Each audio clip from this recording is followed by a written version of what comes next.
Wisdom has built her house. She has hewn her 7 pillars. She has slaughtered her beasts. She has mixed her wine. She has also set her table. She has sent out her young women to call from the highest places in the town. Whoever is simple, let him turn in here. To him who lacks sense, she says, Come, eat of my bread, and drink of the wine I have mixed. Leave your simple ways and live, and walk in the way of insight. Whoever corrects a scoffer gets himself abuse, and he who reproves a wicked man incurs injury. Do not reprove a scoffer, or he will hate you. Reprove a wise man, and he will love you. Give instruction to a wise man, and he will be still wiser. Teach a righteous man, and he will increase in learning. The fear of the Lord is the beginning of wisdom, and the knowledge of the Holy One is insight. For by me your days will be multiplied, and years will be added to your life. If you are wise for yourself. If you scoff, you alone will bear it. The woman Folly is loud. She is seductive and knows nothing. She sits at the door of her house. She takes a seat on the highest places of the town, calling to those who pass by, who are going straight on their way, Whoever is simple, let him turn in here. And to him who lacks sense, she says, Stolen water is sweet, and bread eaten in secret is pleasant. But he does not know that the dead are there, that her guests are in the depths of Sheol. The Proverbs of Solomon. The Proverbs of Solomon. A wise son makes a glad father, but a foolish son is a sorrow to his mother. Treasures gained by wickedness do not profit, but righteousness delivers from death. The Lord does not let the righteous go hungry, but he thwarts the craving of the wicked. A slack hand causes poverty, but the hand of the diligent makes rich. He who gathers in summer is a prudent son, but he who sleeps in harvest is a son who brings shame. Blessings are on the head of the righteous, but the mouth of the wicked conceals violence. The memory of the righteous is a blessing, but the name of the wicked will rot. The wise of heart will receive commandments, but a babbling fool will come to ruin. Whoever walks in integrity walks securely, but he who makes his way crooked will be found out. Whoever winks the eye causes trouble, and a babbling fool will come to ruin. The mouth of the righteous is a fountain of life, but the mouth of the wicked conceals violence. Hatred stirs up strife, but love covers all offenses. On the lips of him who has understanding, wisdom is found, but a rod is for the back of him who lacks sense. The wise lay up knowledge, but the mouth of a fool brings ruin near. A rich man's wealth is his strong city. The poverty of the poor is their ruin. The wage of the righteous leads to life, the gain of the wicked to sin. Whoever heeds instruction is on the path to life, but he who rejects reproof leads others astray. The one who conceals hatred has lying lips, and whoever utters slander is a fool. When words are many, transgression is not lacking, but whoever restrains his lips is prudent. The tongue of the righteous is choice silver, the heart of the wicked is of little worth. The lips of the righteous feed many, but fools die for lack of sense. The blessing of the Lord makes rich, and he adds no sorrow with it. Doing wrong is like a joke to a fool, but wisdom is pleasure to a man of understanding. What the wicked dreads will come upon him, but the desire of the righteous will be granted. When the tempest passes, the wicked is no more, but the righteous is established forever. Like vinegar to the teeth and smoke to the eyes, so is the sluggard to those who send him. The fear of the Lord prolongs life, but the years of the wicked will be short. The hope of the righteous brings joy, but the expectation of the wicked will perish. The way of the Lord is a stronghold to the blameless, but destruction to evildoers. The righteous will never be removed, but the wicked will not dwell in the land. The mouth of the righteous brings forth wisdom, but the perverse tongue will be cut off. The lips of the righteous know what is acceptable, but the mouth of the wicked what is perverse. To the choirmaster with stringed instruments, a psalm, a song. May God be gracious to us and bless us, and make his face to shine upon us. Selah.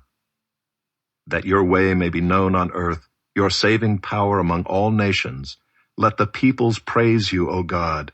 Let all the peoples praise you.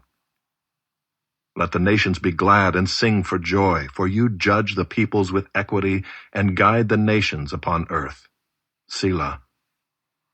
Let the peoples praise you, O God. Let all the peoples praise you. The earth has yielded its increase. God, our God, shall bless us. God shall bless us. Let all the ends of the earth fear him.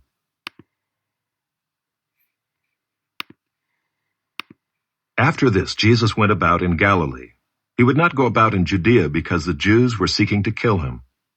Now the Jews' feast of booths was at hand. So his brothers said to him, "Leave here and go to Judea, that your disciples also may see the works you are doing. For no one works in secret if he seeks to be known openly. If you do these things, show yourself to the world." For not even his brothers believed in him. Jesus said to them, "My time has not yet come, but your time is always here. The world cannot hate you, but it hates me because I testify about it that its works are evil. You go up to the feast. I am not going up to this feast, for my time has not yet fully come." After saying this, he remained in Galilee. But after his brothers had gone up to the feast, then he also went up, not publicly, but in private. The Jews were looking for him at the feast and saying, "Where is he?" And there was much muttering about him among the people. While some said, "He is a good man." Others said, "No, he is leading the people astray." Yet for fear of the Jews, no one spoke openly of him. About the middle of the feast, Jesus went up into the temple and began teaching. The Jews therefore marveled, saying, "How is it that this man has learning when he has never studied?" So Jesus answered them, "My teaching is not mine, but his who sent me. If anyone's will is to do God's will, he will know whether the teaching is from God or whether I am speaking on my own authority. The one who speaks on his own authority seeks his own glory. But the one who seeks the glory of him who sent him is true, and in him there is no falsehood.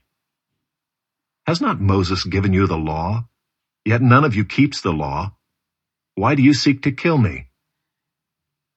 The crowd answered, "You have a demon. Who is seeking to kill you?" Jesus answered them, "I did one work, and you all marvel at it. Moses gave you circumcision, not that it is from Moses, but from the fathers, and you circumcise a man on the Sabbath. If on the Sabbath a man receives circumcision, so that the law of Moses may not be broken, are you angry with me because on the Sabbath I made a man's whole body well? Do not judge by appearances, but judge with right judgment." Some of the people of Jerusalem therefore said, "Is not this the man whom they seek to kill? And here he is, speaking openly, and they say nothing to him. Can it be that the authorities really know that this is the Christ? But we know where this man comes from, and when the Christ appears, no one will know where he comes from." So Jesus proclaimed, as he taught in the temple, "You know me, and you know where I come from. But I have not come of my own accord. He who sent me is true, and him you do not know. I know him, for I come from him, and he sent me." So they were seeking to arrest him, but no one laid a hand on him, because his hour had not yet come. Yet many of the people believed in him. They said, "When the Christ appears, will he do more signs than this man has done?" The Pharisees heard the crowd muttering these things about him, and the chief priests and Pharisees sent officers to arrest him. Jesus then said, "I will be with you a little longer, and then I am going to him who sent me. You will seek me, and you will not find me. Where I am, you cannot come." The Jews said to one another, "Where does this man intend to go that we will not find him? Does he intend to go to the dispersion among the Greeks and teach the Greeks? What does he mean by saying, 'You will seek me and you will not find me,' and 'Where I am you cannot come'?"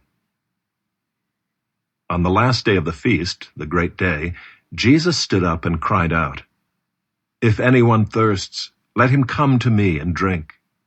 Whoever believes in me, as the scripture has said, out of his heart will flow rivers of living water." Now this he said about the Spirit, whom those who believed in him were to receive. For as yet the Spirit had not been given, because Jesus was not yet glorified. When they heard these words, some of the people said, "This really is the prophet." Others said, "This is the Christ." But some said, "Is the Christ to come from Galilee?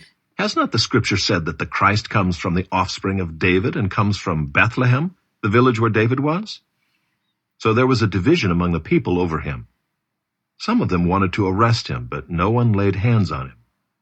The officers then came to the chief priests and Pharisees, who said to them, "Why did you not bring him?"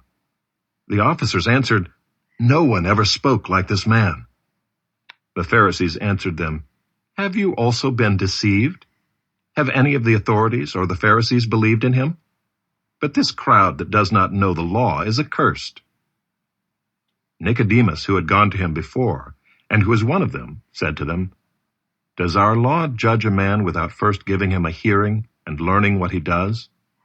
They replied, "Are you from Galilee too? Search and see that no prophet arises from Galilee."